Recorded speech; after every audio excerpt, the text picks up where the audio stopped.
Hello everyone, आज के इस वीडियो में हम बैंक ऑफ इंडिया के अकाउंट का ऑनलाइन स्टेटमेंट कैसे जनरेट करते हैं ये देखेंगे। हमें कभी कभी बैंक अकाउंट के स्टेटमेंट की ज़रूरत होती है और हम जब भी कभी बैंक में अप्लाई करते हैं स्टेटमेंट के लिए तो हमें इसके लिए अलग से चार्जेस देने पड़ते हैं। जैसे अभी बैंक ऑफ इंडिया में स्टेटमेंट के लिए 40 एंट्रीज़ के लिए 177 रुपीज़ चार्ज होता है। तो इसको अवॉइड करने के लिए हम बैंक ऑफ इंडिया के मोबाइल बैंकिंग ऐप से ही घर बैठे स्टेटमेंट जनरेट कर सकते हैं। इसके लिए आपको प्ले स्टोर पे जाना है, बैंक ऑफ इंडिया का BOI मोबाइल ये ऐप डाउनलोड करके उसको एक्टिवेट कर देना है। तो चलिए फिर स्टेटमेंट जनरेशन की स्टेप बाय स्टेप प्रोसेस देखते हैं। सबसे पहले आपको BOI मोबाइल में लॉगिन करना है। फिर आपको एक स्क्रीन दिखेगी, उसमें से आपको सेकेंड ऑप्शन M पासबुक पे क्लिक करना है। फिर आपको यहाँ पे आपके जितने भी ऑपरेटिव अकाउंट्स हैं वो दिखेंगे। उसमें से आपको जिस भी अकाउंट का स्टेटमेंट देखना है उसके राइट साइड में जो एरो दिख रहा है उस पर आपको क्लिक करना है। अगली स्क्रीन पे आपको 3 ऑप्शंस दिखाई देंगे, डेट, ट्रांजैक्शंस एंड डेज। आप तीनों ऑप्शन का यूज़ करके स्टेटमेंट जनरेट कर सकते हैं। तो सबसे पहला वाला ऑप्शन है डेट। उसमें आपको फ्रॉम डेट और टू डेट चूज़ करनी है और फिर गेट स्टेटमेंट पे क्लिक कर देना है। तो आपको उस पीरियड का स्टेटमेंट जनरेट हो जाएगा। इसमें आप मैक्सिमम 1 साल तक की डेट डाल के स्टेटमेंट जनरेट कर सकते हैं। हम यहाँ पे एक स्टेटमेंट जनरेट करके देखते हैं। यहाँ पे हम फ्रॉम डेट और टू डेट एंटर करेंगे, फिर गेट स्टेटमेंट पे क्लिक कर देंगे।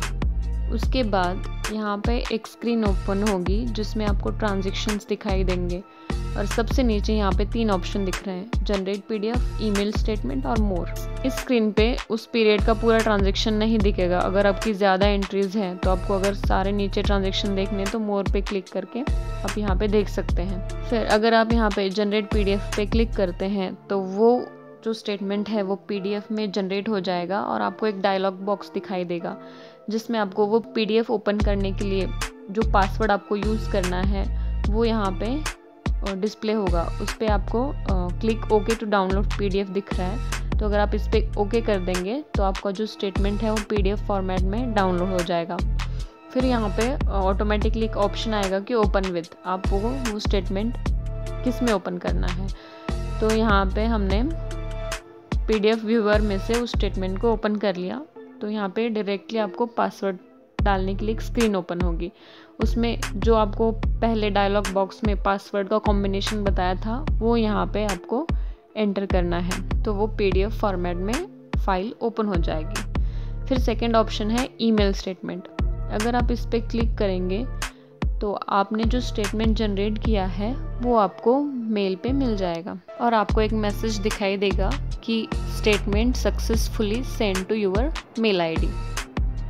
या फिर नीचे आप और 4 ऑप्शंस देख रहे हैं जैसे last month, last 3 months, last 6 months या फिर लास्ट 1 ईयर। ये चारों में से कोई एक पे क्लिक करके भी आप स्टेटमेंट जनरेट कर सकते हैं। फिर सेकंड ऑप्शन है ट्रांजैक्शंस। ट्रांजैक्शंस में आप नंबर ऑफ ट्रांजैक्शन, इसमें आप जितने नंबर्स पीछे के ट्रांजैक्शन देखना चाहते हैं वो डाल के भी स्टेटमेंट जनरेट कर सकते हैं। इसमें आप मैक्सिमम 50 ट्रांजैक्शन तक स्टेटमेंट जनरेट कर सकते हैं। थर्ड ऑप्शन है डेज़ का।